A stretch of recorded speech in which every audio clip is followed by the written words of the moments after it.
we are back with Teddy Weiler, who, as I say, came all the way out from San Francisco just to do this. A very brave soul, I would say. Welcome, Teddy. But he was born in the Bronx, so he's no stranger to our New York ambiance. Came to his writing career late in life. He was a neurochemist and had a PhD in that. And let's see, you got the PhD instead of a MD degree because of your participation in anti-Vietnam protests. Yes. Why did they withhold the MD because of that? Who knows? It was their style. Where was this? Albert Einstein College of Edison in the Bronx. All right. Teddy considers the 60s to be the most important decade of the 20th century. It was unique and grossly neglected until now. I suppose now, 30 years later, it's people can actually talk about it because it was. It's still neglected. Yeah, it's a very, very traumatic time. You had a stroke in 1988, left you partially paralyzed in your right hand and foot, and totally aphasic. What is aphasic? Total lack of speech. Mm-hmm. How did you overcome it? By essentially doing poetry readings, reading my poems out loud to audiences. I like to say that my speech therapist cured 80% of my speech, and I myself decided to cure the remaining 19% of it by reading poems in public, in coffee shops. You mean running around the poetry circuit was beneficial to your health? Yes. You might be the first person I've met in 10 years who could actually make that claim.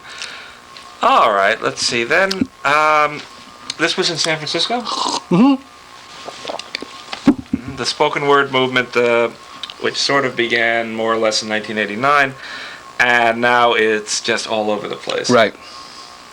Okay. Let's see. There's a documentary about your medical condition. It's not a documentary. It's a feature film. Feature film? Called Stroke. Done by Robert Nielsen. Yeah. Who's an anti-Hollywood director, lives in San Francisco, and he's finished shooting it, and I'm the star. What does that mean, an anti-Hollywood director? Who knows, man? Because it's arguable. Okay. He's done Northern Lights, Heat and Sunlight. Detect a pattern there somehow. All right, let's see. And you were the lead in your own story. Yes. Okay, and you have a novel making the rounds. Sweet Shiksa. You know what a shiksa is, Robert? Yes, I do, as a matter of fact. I've been hit over the head by many of them in my day. Actually, perhaps that's something I should have discussed with Shirley earlier in the program. Have you found your shiksa? No, that's the point of the novel. Oh, I see. Okay. Teddy needs an agent, so keep that in mind. Let's go for the poems then.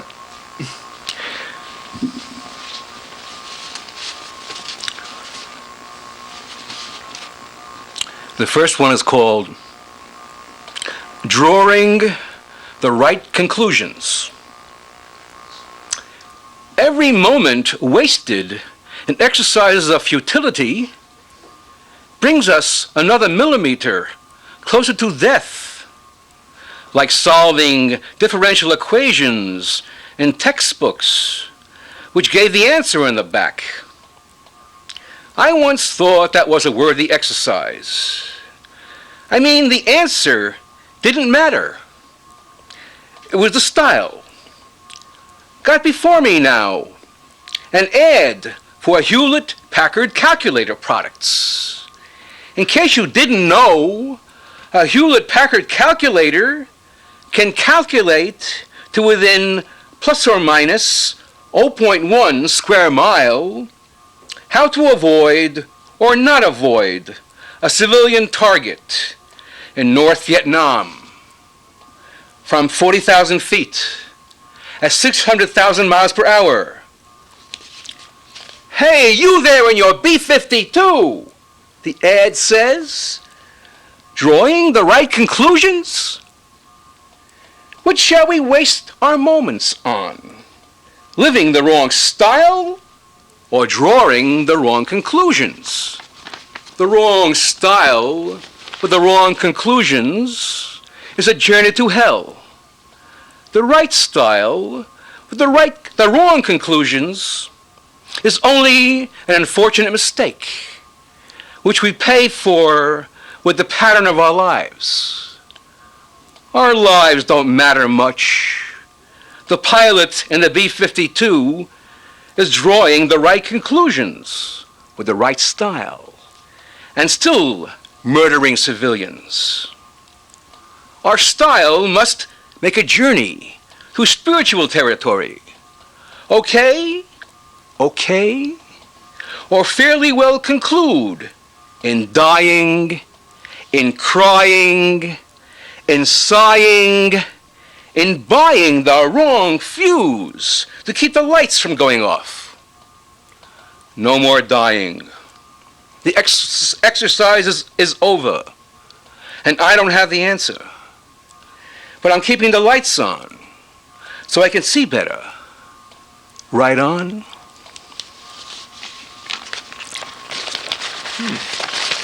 Now that we've had a poem of yours, I think this endorsement will have more impact. It's from Robert Volbrecht, the literary arts editor of Tenderloin Times, who says, Teddy Weiler is a passionate poet. Literature needs such voices. His writing is a much-needed antidote to the bloodless timidity of contemporary literature. Creative literature must engage its readers with honesty and clarity, and Mr. Weiler does so. Do yourself a favor. Read his writing. Better yet, speak, sing, and shout his words. I hope everybody's recording this show now. Here there is music that asks engagement, passionate response, and thoughtfulness. And that's Robert Volbrecht's opinion. What is the Tenderloin Times? Well, the Tenderloin is a neighborhood, a ghetto neighborhood in San Francisco. Uh-huh. And that's the paper that's published there. Ah, I see. Did they do this book, Return from Exile? No, I did the book. Ah, Teddy Enterprises. Yeah. I should have realized. All right. How about another poem? Okay.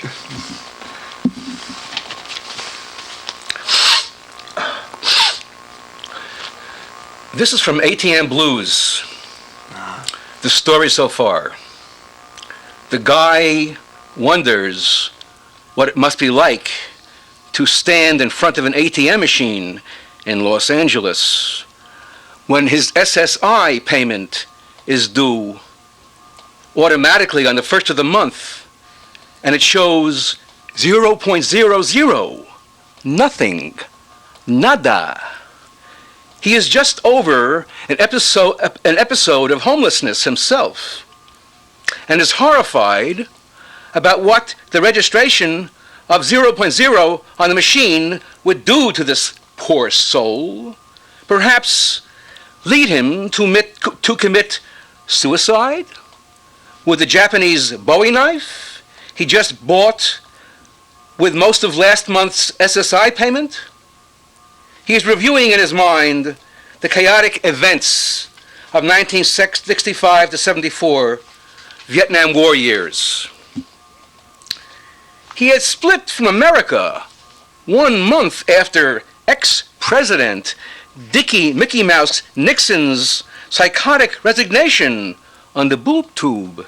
In 1974, Anno Domini, of the final termination of the Aquarian hope, turned into a macabre funeral of white-ghosted hippies, sticking grenades in their flowers and tossing them pow into the fires of the conflagration of mutually paranoid minds of CIA, FBI, weather woman, and assorted pre-punk, pre-Mohawk Apaches, unliberated from the jaded pre-yuppie homes of southern Connecticut, Oyster Bay, North Shore, Long Island, and Sausalito across the San Francisco Bay of his memory, his fine memory. Do not forget, Teddy.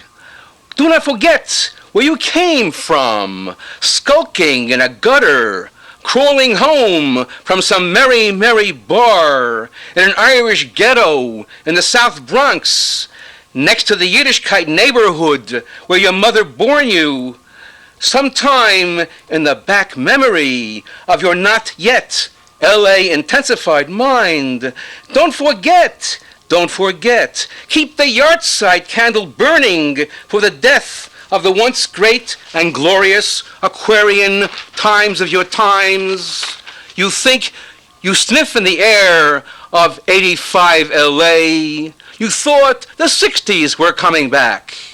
You were not the first to make that error, and you give yourself a 67 recollection of a time you once knew before.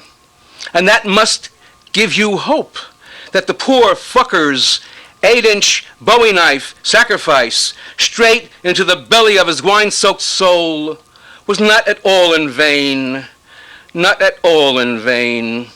He died for the sins of this excoriated flesh, of the decayed, garbage-infested streets of 5th and Main, of downtown LA, and the purification of his death may or may not be fit retribution for the execrable, multiple, 100-fold sins of the Raybag regime, depending upon whether a bunch of offspring of post-weatherman and weatherwoman genetic mutants of punkhead mohawks pretending filthy funk on Melrose Avenue, buying bejeweled white pajamas called fashion, get hip on the slip of their boutique stuff and smell the way the wind is blowing again.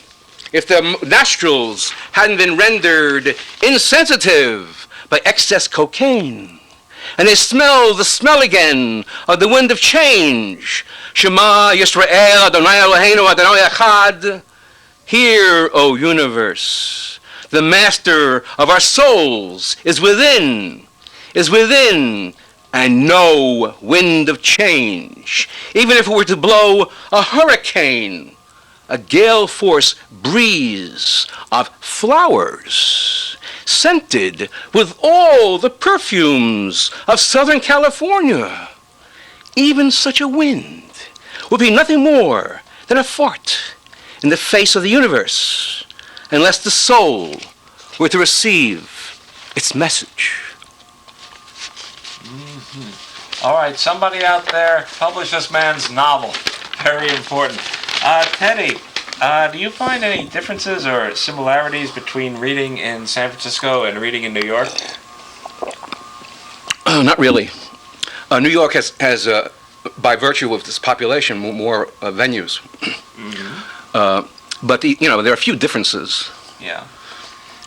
Well, they have more hills in San Francisco. Right. That always helps. Have you got a little one? Because time is short.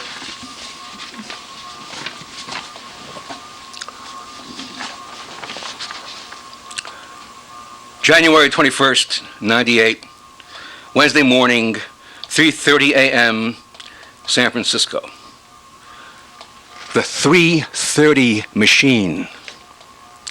The sound of the garbage truck at 3:30 a.m., a groaning animal, a beast subdued, howling in pain, begging me to finish him off.